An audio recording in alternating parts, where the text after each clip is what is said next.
If I could tell you the secret to unlocking your freedom in relationships, in conflicts, in life, it would be this. You are not responsible for the emotions that other people decide to carry. And the day you finally train your mind to stop reacting is the day you stop living as a hostage to someone else's storm. That's the moment you take back your authority. That's the moment you discover peace that can't be stolen. See, reaction is easy. Anybody can snap back. Anybody can mirror anger with anger, sarcasm with sarcasm. But when you react, you surrender the very thing you should never give away, your peace. Your peace is your power. Your stillness is your weapon. When someone throws their frustration at you, that's not yours. That belongs to them. You don't have to pick it up. Their emotions are not invoices you're obligated to pay. They're choices they made long before you showed up in the room. And yet, how many of us live as if every tone, every mood, every glare demands a response from us? No, not anymore. Silence doesn't mean weakness. It means you are strong enough not to dance to their music. It means you are disciplined enough to choose peace over performance. Because the truth is, people are always projecting. They're showing you their wounds, their fears, their disappointments, and if you're not careful, you'll start believing their storm is your identity. It's not. Boundaries are not walls, they're clarity. They are the dividing line that says, this is mine and that is yours. My words, mine. My tone, mine. My actions, mine. But your anger, yours. Your sadness, yours. Your bitterness, yours. And when I stop confusing the two, I step into freedom. Training your brain to pause is not natural, it takes discipline, but that pause is where wisdom lives. That pause is where maturity shows up. That pause is where you decide, will I let them dictate who I am in this moment, or will I stand as who I already know I am? And when you refuse to react, when you stay calm in the storm, you teach the room something powerful: stability. People may not always like you for it, but they will respect you for it. Because confidence doesn't yell, confidence doesn't scramble, confidence stands still. Reaction is surrender because in that split second when you snap back, you've already handed over the steering wheel of your peace to someone else. Think about it. When you allow anger, sarcasm, or frustration to pull a response out of you, you're no longer acting from your center, you're echoing their chaos. And here's the subtle truth. They didn't even have to earn that control. All they had to do was press the right button, and you gave away what was yours. That's why reaction is dangerous. It feels like strength in the moment, but it's actually weakness dressed up as quick words or sharp comebacks. The real strength isn't in how fast you can fire back, but in how still you can remain when the heat is on. Stillness feels unnatural at first, because everything in your body screams to defend yourself, to be heard, to prove your point. But reaction is never about proving, it's about losing. You lose clarity, you lose dignity, you lose authority the moment you let someone else dictate your pace. When you refuse to react, you don't lose the battle. You win it before it even starts. You're showing that your mood is not for sale, your peace is not on lease, and your worth is not up for negotiation. People who are quick to react spend their lives in constant surrender, always pulled and pushed by the moods of others. But those who train their minds to pause, to breathe, to wait, they're the ones who stay in control. Reaction is surrender, but restraint is mastery. And mastery doesn't shout, it doesn't scramble, it stands steady, proving that no sense. No matter what storm someone tries to bring into your space, your peace is too valuable to give away. Emotions are personal ownership because they belong to the one who feels them, not to the one who happens to be standing nearby. Every feeling a person carries is shaped by their history, their choices, their wounds, and their perspective. You might trigger a thought, you might touch a nerve, but you did not create the years of experiences that taught them to feel that way. That's why it is dangerous to accept responsibility for what is never yours. The weight of another person's feelings will crush you if you try to carry them, because they were never designed to be carried by anyone else. When someone is angry, that anger is theirs. When someone is offended, that offense belongs to them. You can speak with clarity, you can act with integrity, but you cannot take their reaction as proof of your guilt or obligation. The moment you confuse their feelings with your responsibility, you start living as a prisoner to every shifting mood around you. That is not freedom, that is slavery dressed up as empathy. True compassion isn't about absorbing someone else's emotions. It's about standing steady so they can see another way forward. It's about showing that peace is possible, even in tension, that calm is possible, even in misunderstanding. And the only way you can do that is by keeping your emotional boundaries clear. Their feelings are their responsibility, and your responsibility is to decide how you will respond. The moment you accept this truth, you stop apologizing for emotions you never created. You stop adjusting your life to make everyone else comfortable. You stop shrinking. Instead, you step into a grounded strength that refuses to carry what does not belong to you. That is freedom. That is clarity. That is power. Silence is strength because it refuses to give away power to noise. Most people think silence is weakness, that if you don't respond immediately, you're losing ground. But the truth is, silence is often the loudest statement you can make. When someone tries to provoke you, they're fishing for a reaction. They want proof that they've unsettled you, that they hold some kind of influence over your emotions. The moment you fire back, you've confirmed their power. But when you stay silent, when you refuse to play their game, you leave them grasping at air. Silence isn't passive, it's deliberate. It says, I hear you, but I am not controlled by you. It creates space for clarity, space for wisdom, space for calm to take the lead instead of impulse. Silence keeps you from saying words you'll regret later, words that can't be taken back once spoken. And more than that, silence forces the other person to sit with their own emotions, their own storm, without handing them an easy escape through your reaction. It takes far more discipline to hold your tongue than to let it run wild. Anyone can shout, anyone can argue, but it takes real authority to stay still, to breathe, and to let your presence speak louder than your voice. Silence is not indifference, it's maturity. It shows that your dignity is not on the auction block, that you are not interested in performing for someone else's outburst. And here's the beauty of silence. It unsettles people who thrive on conflict. They don't know what to do when you won't play along. That discomfort belongs to them, not to you. Your silence protects your peace, preserves your strength, and proves that not every battle is worth your words. Boundaries preserve dignity because they draw the line between what belongs to you and what belongs to others. Without boundaries, you become an open field where anyone can dump their frustrations, their demands, and their expectations. Over time, you lose track of your own voice because you're constantly adjusting yourself to accommodate someone else's storm. But when you set boundaries, you make it clear. My peace is not negotiable. My identity is not up for debate, and my worth is not tied to how others treat me. A boundary doesn't mean you don't care. It means you care enough to protect what is sacred. It's the difference between compassion and codependency. Compassion says, I will stand with you. Codependency says, I will carry what was never mine. Boundaries are what prevent that line from being crossed, and when you enforce them, you are not being cold, you are being clear. Clarity is dignity. It shows people exactly where you stand, and it reminds you of your own value.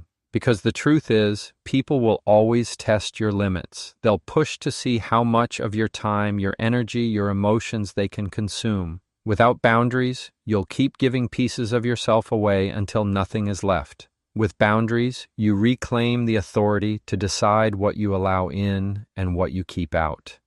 And here's the paradox. When you set boundaries, people may resist at first, but over time, they respect you more for it. They learn that your presence is not cheap, that your peace cannot be hijacked, and that your soul is not up for trade. Boundaries are not about pushing people away. They're about honoring both yourself and them by refusing to participate in unhealthy exchanges. That is where dignity lives. Peace is a discipline because it doesn't come naturally. It's something you train, something you practice, something you choose again and again. Anyone can be calm when life is calm. Anyone can smile when everything is smooth. But peace is proven when the pressure rises, when the room grows tense, when someone else's emotions are trying to invade your own. That's when peace stops being a feeling and becomes a decision. And just like any skill, the more you practice it, the stronger it gets. Peace is not indifference. It's not shutting down or pretending you don't care. Peace is presence with control. It's the ability to stay centered while everything around you tries to pull you off balance. It's choosing not to let external noise dictate your internal state. And that takes discipline, because the urge to defend yourself, to prove your point, to match their energy will always be there. Discipline is what tells you, not today. I will not trade my calm for their chaos. Think of peace like a muscle. If you never test it, it stays weak. But when you stretch it, when you resist the urge to explode, when you breathe instead of react, you strengthen it. Over time, you begin to carry peace with you the way others carry stress. You become the steady one in the storm, the anchor in the confusion, the presence people notice because you are unshaken. And here's the truth. Peace is contagious. When you walk in it consistently, you invite others to rise to your level instead of dragging you down to theirs. But it doesn't happen by accident. It happens by discipline, by training your mind, by choosing stillness when everything in you wants to break. That is the power of peace practiced. Confidence is quiet because it doesn't need constant validation to know its worth. When you are truly confident, you don't feel the urge to announce yourself, to prove yourself, or to defend yourself in every situation. Confidence doesn't need to shout to be heard. It doesn't scramble for attention or force people to recognize it. It simply stands, steady and unbothered, because it knows exactly who it is and what it carries. When someone tries to provoke you, insecurity is what compels you to argue back, to justify yourself, to demand that they see your side. But confidence has no need for that. Confidence says, I don't have to win this moment for me to still be me. It understands that a single comment, a raised voice, or someone else's disapproval does not change your identity.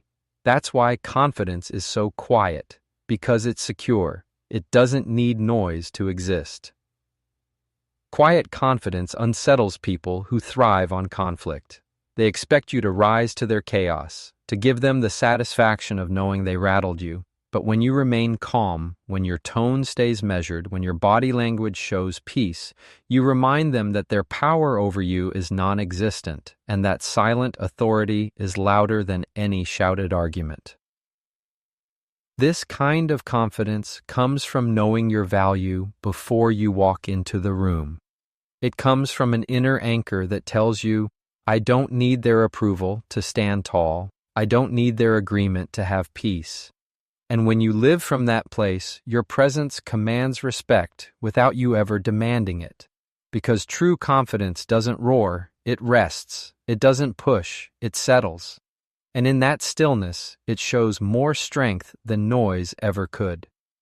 Projection is not truth, because what people unload onto you is almost never about you. It's about them. When someone lashes out, criticizes, or throws negativity your way, it often has more to do with the storm they're carrying inside than anything you've done. People project their insecurities, their disappointments, their unresolved pain onto others because it feels easier than facing themselves. If you don't recognize this, you'll start to wear their emotions as your identity, believing their words define you.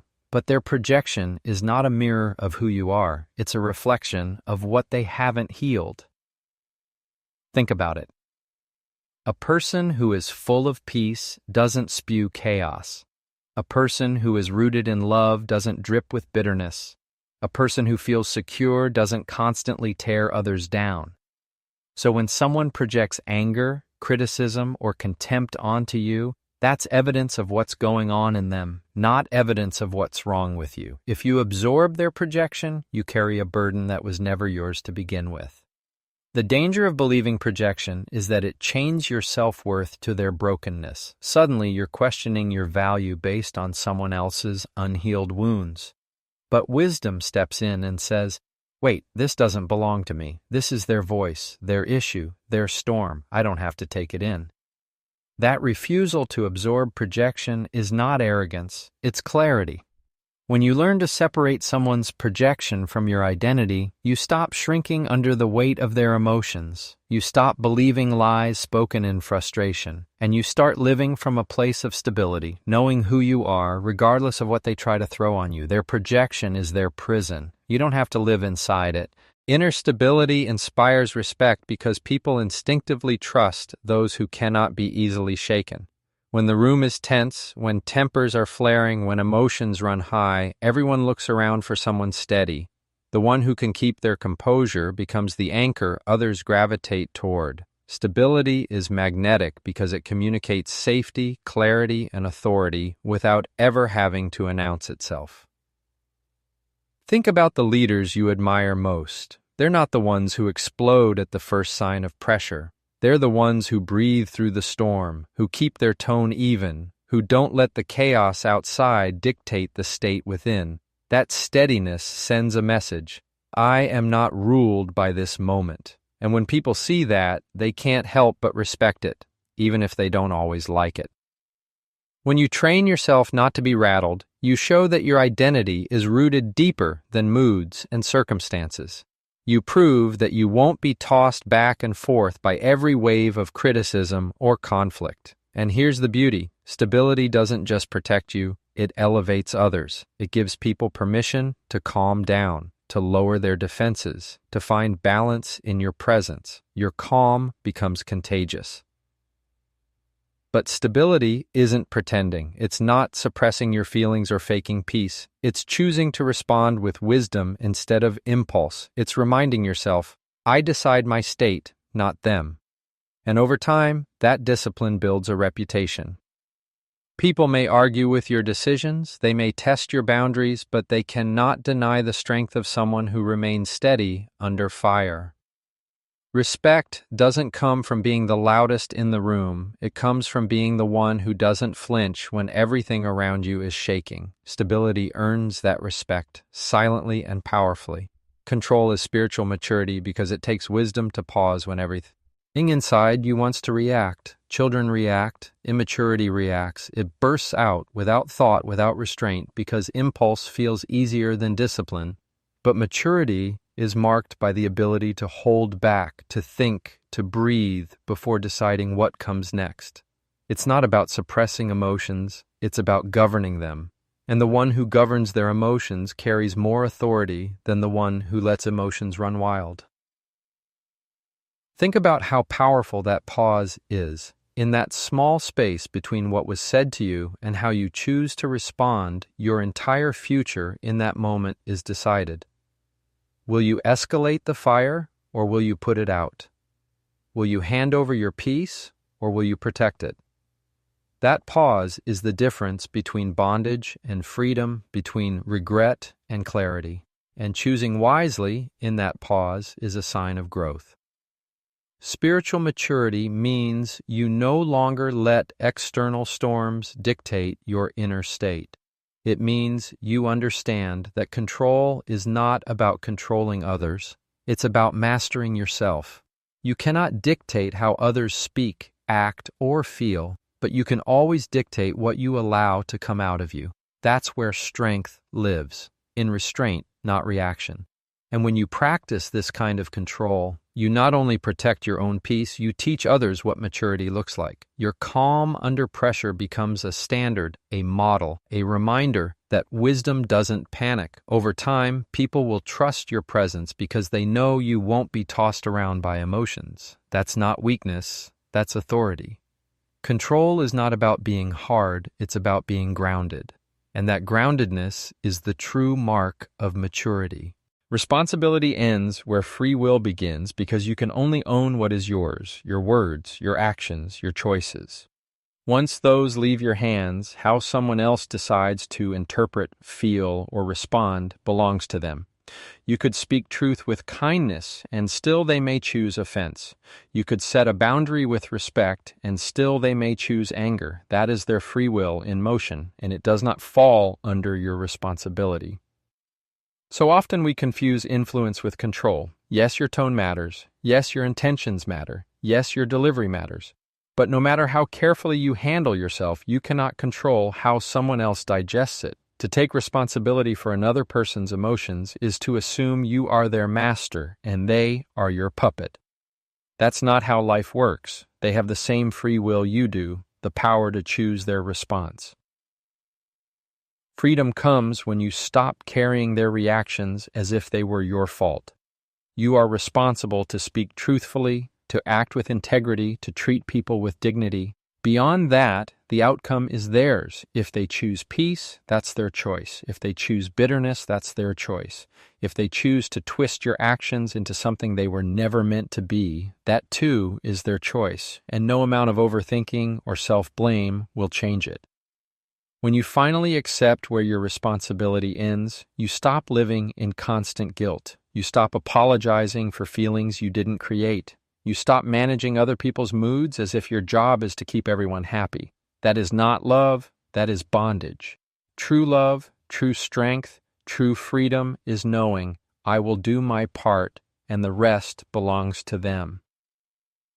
Detachment is clarity because when you refuse to absorb someone else's chaos, you can finally see the situation for what it really is. When emotions are flying, when words are sharp, when energy is heavy, the easiest thing to do is get swept into it. You start feeling what they feel, carrying what they carry, reacting the way they react. And in that swirl, you lose perspective. But when you step back, when you separate what's theirs from what's yours, the fog lifts. You begin to see not just what was said, but why it was said, and you recognize what actually belongs to you and what doesn't.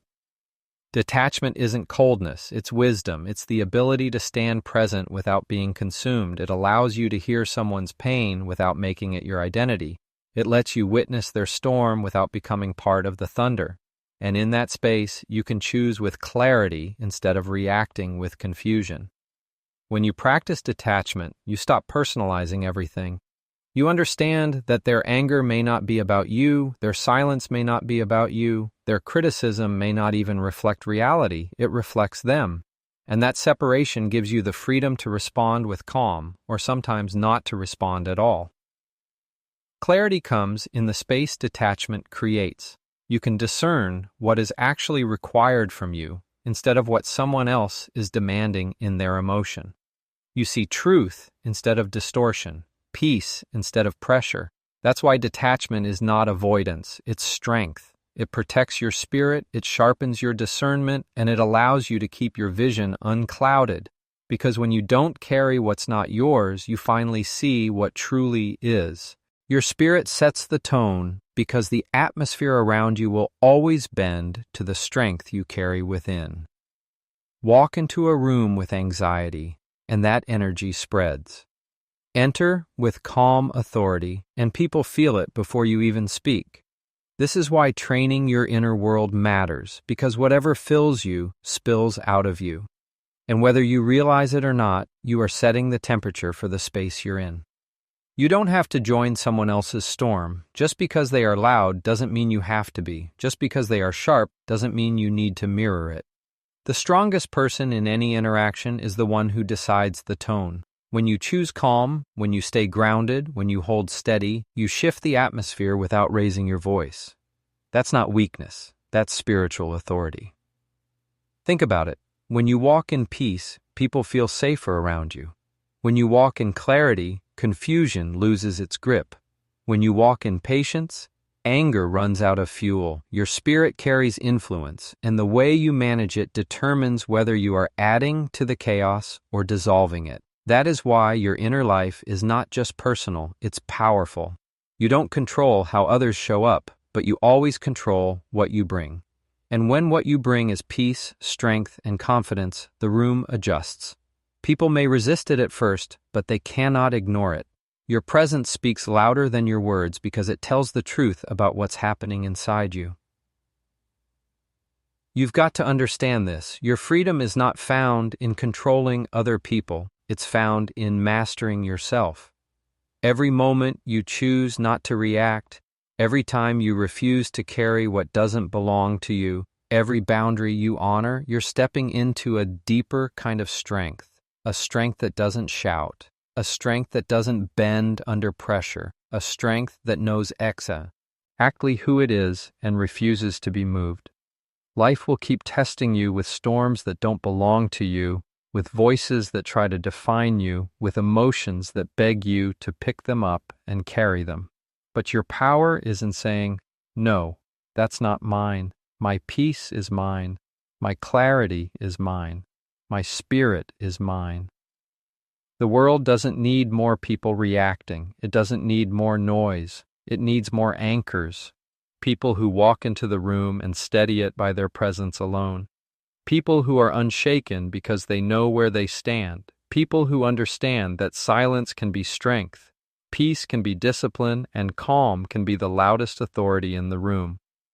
So let this truth settle deep. You are not responsible for how others feel. You are responsible for how you stand. And when you stand in peace, you win battles before they even begin. That is the kind of strength no one can take from you,